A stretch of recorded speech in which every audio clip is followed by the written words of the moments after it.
Salut copain. Jojo Lapin, tu fais exprès ou bien t'es né comme ça, quoi? Hein? Non mais t'as qu'à aller regarder les reportages et tout. Je t'ai dit dans la vidéo d'avant qu'on extrait de la matière, qu'on prenne. Bien sûr que si tu veux faire une chaise, faudra couper un arbre. Hein? Ou bien que là, si tu veux prendre l'EVA, il faudra faire des saignées. Hein, pour que le latex y coule à l'arbre. Donc tu vas le faire du mal pour avoir de la matière première, quoi. Hein? Mais maintenant, il y a le respect de faire. Aujourd'hui, à l'heure actuelle, avec les technologies que l'on a, on a tout à fait la possibilité de faire plus écologiquement les choses, de faire en sorte que ça ait moins d'impact sur l'environnement. On a tout à fait la possibilité de le faire. Cependant, ce sera au détriment des actionnaires. Et moi, que les actionnaires, ils aient plus de dividendes, qu'ils aient pas d'argent, j'en ai rien à foutre, quoi, de ces gens, quoi. Par contre, que les gens sur place, eux, ils aient pas leur cours d'eau qui est pollué, qu'ils aient pas leur forêt qui est détruite, qu'ils soient pas esclavagisés à être payés 2 euros de l'heure, ça me préoccupe beaucoup plus, quoi. L'actionnaire, rien à foutre, quoi, finalement. Le monde du dividende, le monde. Mais tant que c'est des entreprises, puis qu'on n'agit pas dessus, et puis qui sait d'agir, faut pas attendre ton gouvernement, c'est nous, le peuple souverain, c'est nous, les rois. Tu l'as oublié ou quoi? Donc voilà, toi, en tant que consomme-acteur, chaque fois que tu veux des produits pas chers, prendre du moins cher et que tu achètes du pas cher, eh ben, faut que tu aies conscience que tu crées justement ces entreprises qui n'ont rien à foutre de l'environnement et des gens. Parce que pour faire du pas cher, si eux, il faut, je ne sais pas, je dis un exemple, 1 milliard de bénéfices cette année, et puis qu'à la fin de l'année, il faudra au minimum 1 milliard pour satisfaire les actionnaires, mais les actionnaires veulent chaque année plus, mais il faudra au minimum 1 milliard, eh ben, où c'est que tu vas aller prendre? Tu vas aller faire en polluant plus, en payant moins les gens, machin et tout, quoi. Tu vas pas dire aux actionnaires, cette fois, non, il y aura que 100 millions à se partager, il y aura moins. Les actionnaires ne vont pas être d'accord, tu comprends? Il est là le problème.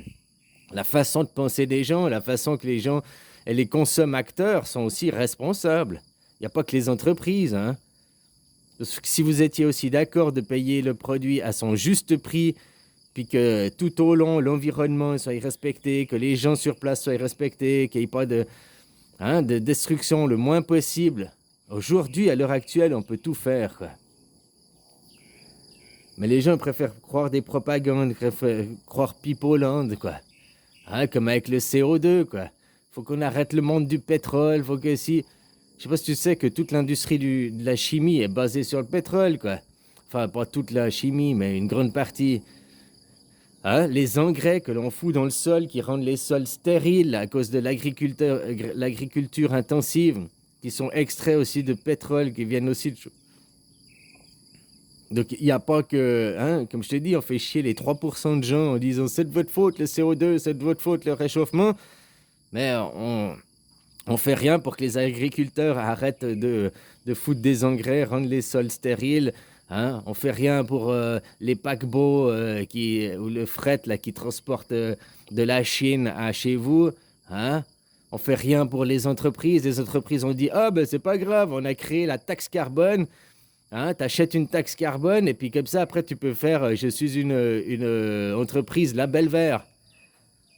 Qui va payer le label vert? Le consommateur aussi au bout, parce que le produit ils vont pas enlever aux actionnaires des sous parce qu'ils prennent le label vert.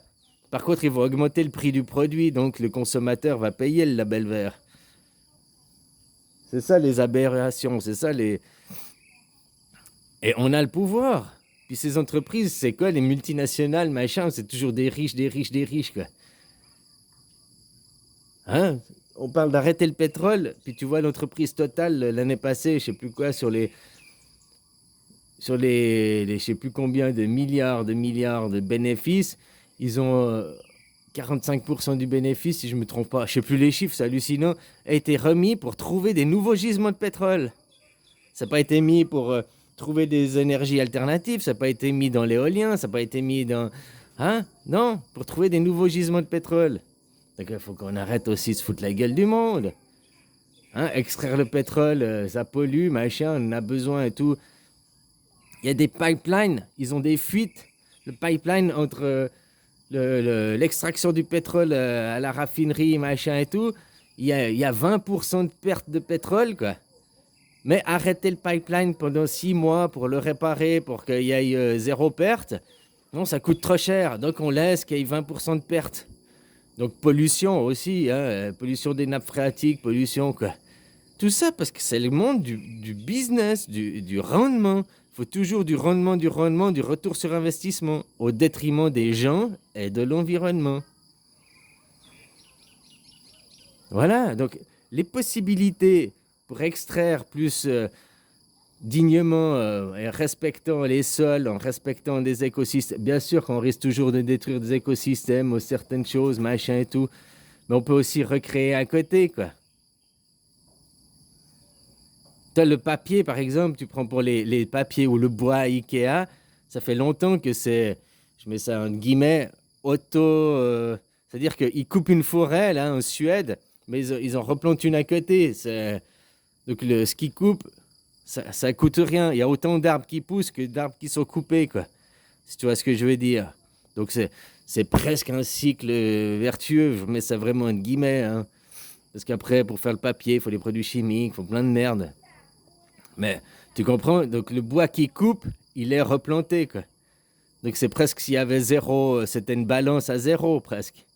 Voilà, quoi. Mais pour d'autres choses, on a encore plein de surtout l'extraire des minerais. Et pourquoi on ne rend pas à l'environnement? On puise, on pollue les nappes d'eau, là, les nappes phréatiques, les cours d'eau, on coupe la forêt, on regarde à Bornéo, là, putain, les orang-outans, quand tous ils ont plus d'habitat et tout ça pour plotter de l'huile de palme.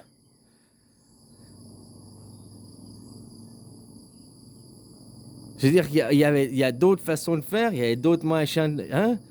Mais non, parce que business, que maintenant, vos montagnes chez vous, elles sont détruites. Détruit les montagnes, pourquoi? Pour le tourisme, pour 5 mois de tourisme, de saison de ski, quoi. Hein? Pour les canons à neige, machin et tout, quoi. Hein? On détruit tel et tel machin pour pouvoir y mettre un aéroport. On détruit tel et tel machin pour... tout ça pour les entreprises, Et comme je te dis, aujourd'hui, à l'heure actuelle, avec les technologies que l'on a, on a le moyen de bien faire. On a les moyens de bien faire. Zéro impact sur l'environnement, c'est impossible. Mais que si on arrive déjà à diminuer ne serait-ce que 50% notre impact sur l'environnement, qu'on arrête de polluer les cours d'eau et tout, sauf que ça coûte de l'argent. Donc après, il n'y a plus de retour sur investissement, il n'y a plus d'actionnaires. Ça ne veut pas dire que ça coulerait la boîte. Une boîte qui fait, je ne sais pas, des milliards de bénéfices, eh ben, au lieu d'avoir des milliards de bénéfices, peut-être qu'elle serait à zéro, ou bien juste 1 ou 2 milliards de bénéfices, quoi. Mais même si l'entreprise, elle est à zéro, disons qu'on va dire qu'elle ne fait pas de bénéfices, mais elle ne fait pas de pertes, eh ben, l'entreprise, elle peut continuer aussi. Ou elle fait un minimum de bénéfices pour refaire des investissements, quoi. Mais pas pour les actionnaires, pas pour cette catégorie de gens.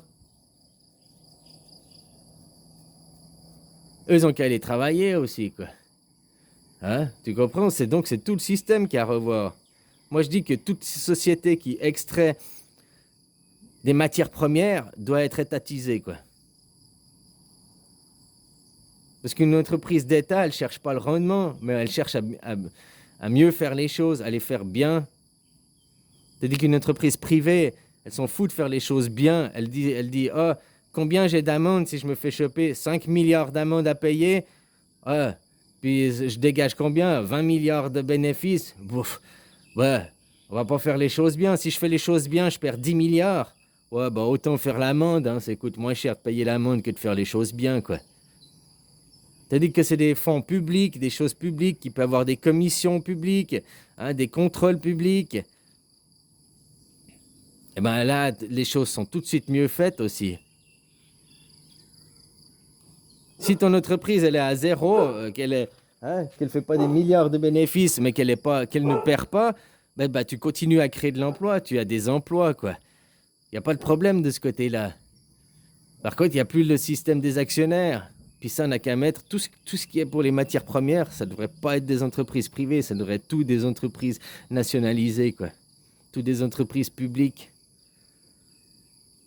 Voilà, il y a aussi des moyens de faire. Mais tant que les gens, ils regardent que leur petit moi-je, leur porte-monnaie, leur fin du mois, qui n'ont pas conscience de la vie, qui n'ont pas conscience de ce qui se passe à l'autre bout du monde, puis que tu leur fais prendre conscience, et, ah mais c'est pas mon problème, ça, moi ça me regarde pas. Hein? Mon petit ego, quoi. Hein? Donc je suis content aussi de voir maintenant que vous avez des manques, des rayons qui sont plus remplis, qu'il y a des stocks qui se vident, hein, que vous allez avoir une crise énergétique et tout ça.